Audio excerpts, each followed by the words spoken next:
I came back in the early morning to the church. I did not see the trace of anything or anywhere was dug. So it was on Sunday morning that I saw a place that was cracked inside the church room.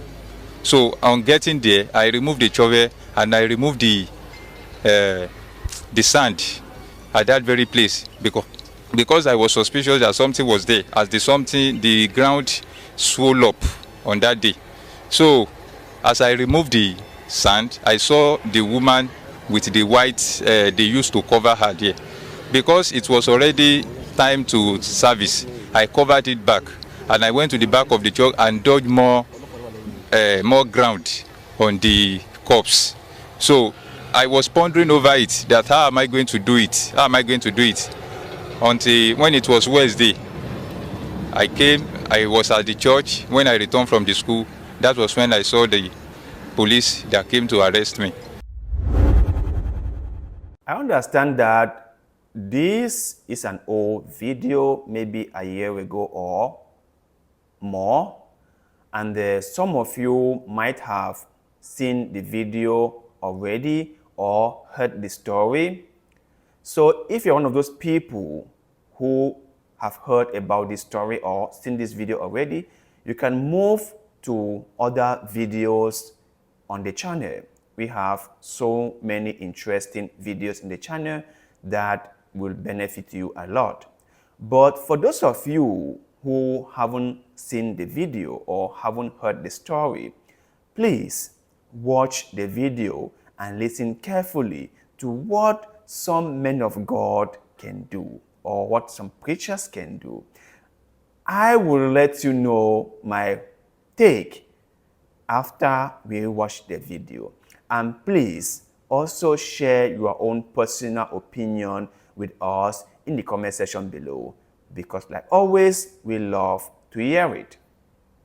So, without further ado, let us watch the video. It was indeed a moment of reflection and confusion for residents of Ewekoro and its environs as the police paraded murder suspect who claims to be a clergyman. It was indeed a moment of reflection and confusion for residents of Ewekoro and its environs as the police paraded murder suspect who claims to be a clergyman. The suspect, Oluwatobiloba Ikpense, a 42-year-old secondary school teacher and a spiritual head of Holy Garden Evangelical Christian Church of God in the Ewekoro area of Ogun State, give details of how the dastardly act was carried out. They said that they wanted to take me into an occultive covenant. And they said that they are going to collect a ransom. So they collected the names of my members and picked the woman that she will be the one they are going to take. And having taken her, having mentioned her, they asked from me where she was living. And I told them that she's living at Wasemi. So on the 21st of March, around 10 to 11, one of them came. PM. One of them came to knock at my door at my residence, saying that some people are waiting for me in the church. So on getting there, I saw Mr. Ashokweju and the woman with another 7 occultic members that I cannot identify. Those ones were putting on black and red robe with 7 calabash with them. So Mr. Ashokweju, I was asking him, how did he get here? Because I did not see the vehicle. I also saw the woman. I gave their names, the names too. I saw the woman with them. She was tied and her face was covered with a red cloth. So on that very day, I was asking Mr. Ashokweju how he got there. Then he told me that because they did not bring vehicle to my house, and he was on the same at his church. He was at the Spirit Mountain that night. So he started that one on the 20th of March through 26th, something like that, 26th. So it was on Wednesday evening, around 10 p.m. to 11 p.m. that I saw them. And Mr. Ashokweju removed the knife with him and cut off the woman's head. And before he cut off the woman's head, he put the blood of the woman in the 7 calabashes the 7 people were holding. And I was asking him that, you did not tell me that you are going to this woman. Oh. He said that that is the way they are going to do it, that they cannot tell me everything that they are going to do at that very place. Later, after he has already collected, he removed the woman's head completely and the hands. At that time, I was shaking and I could not hold it anymore. When they saw it on me, they said I should go back to my room. I should go inside. I also asked them that, you are cutting off the woman's head. What do you want to use the woman's head and the hands for? They said that there are other members that must partake in what they have cut, that they need to share it. And the woman that was with him was holding a big calabash painted white. So it was in that white calabash they put the head and the hands of the woman. So telling the woman to hold it very well, that it must not touch the ground. I told them that how are they going to do the body? They said that I should go my way, that I have already completed one stage of what they asked me to do. And when I returned back to my room, I came back in the early morning to the church. I did not see the trace of anything or anywhere was dug. So it was on Sunday morning that I saw a place that was cracked inside the church room. So on getting there, I removed the shovel and I removed the sand at that very place because I was suspicious that something was there, as the ground swelled up on that day. So as I removed the sand, I saw the woman with the white they used to cover her there.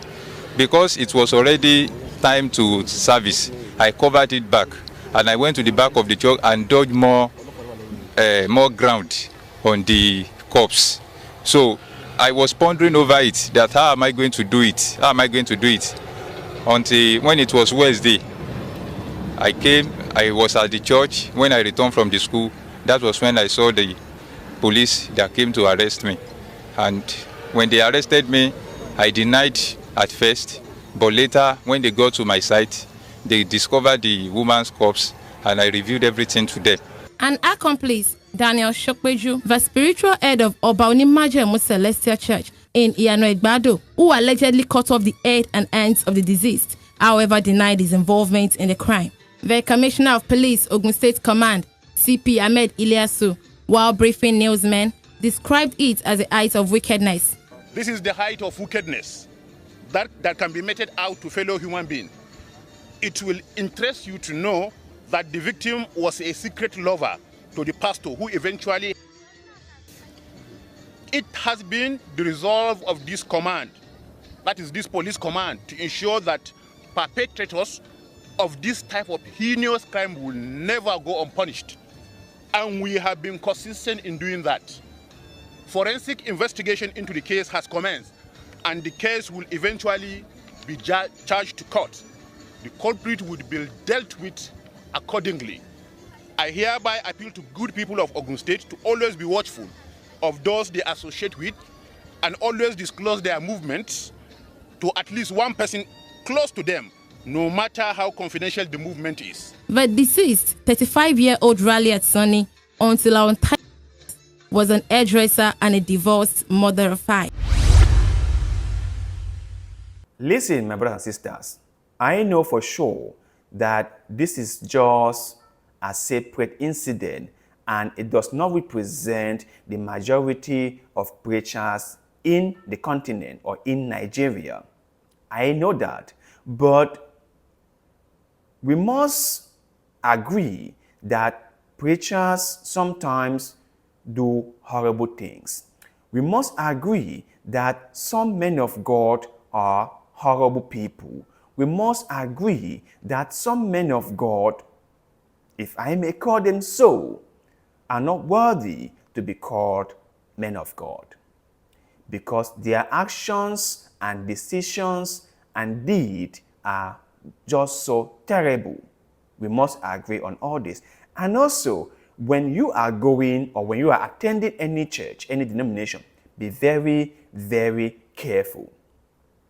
Be very, very careful, because some men of God do terrible terrible things.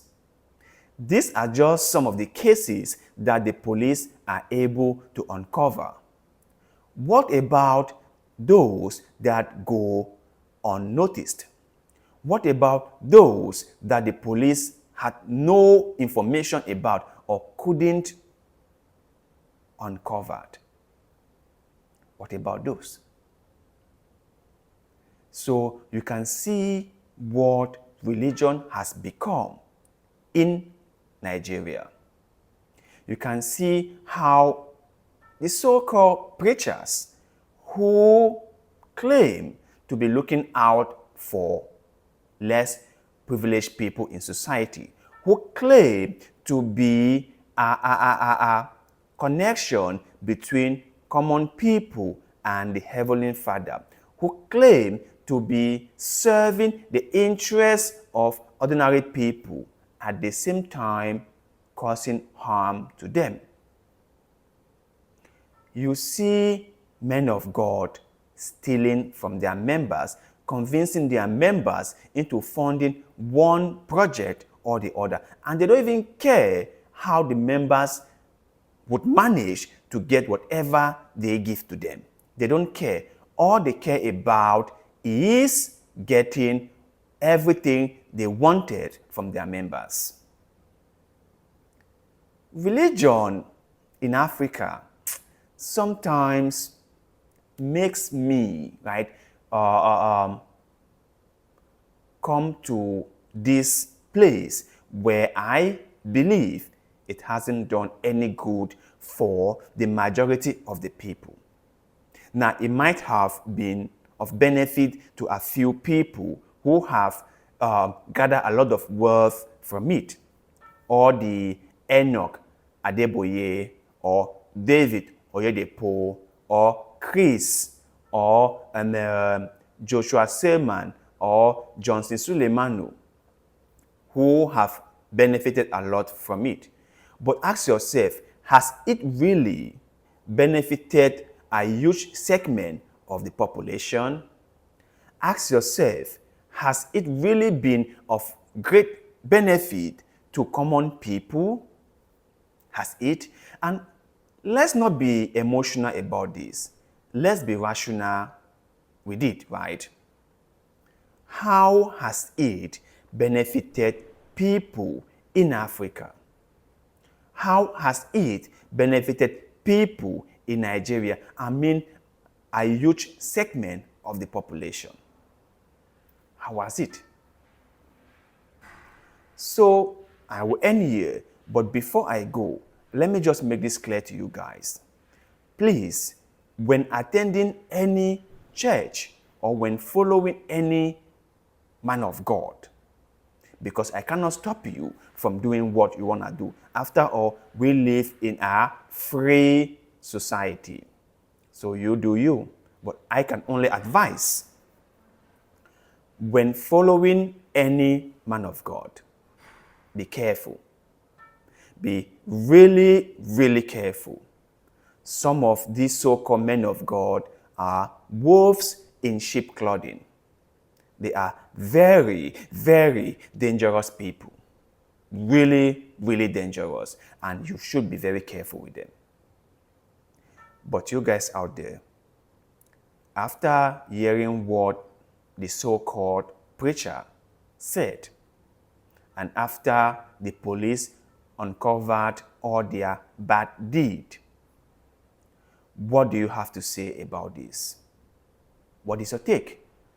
Let us know in the comment section below, because like always, we love hearing what you have to say. And please don't forget to like the video, share it, follow us on Facebook, and also subscribe to the channel, because this helps us a lot and we shall forever be grateful to you.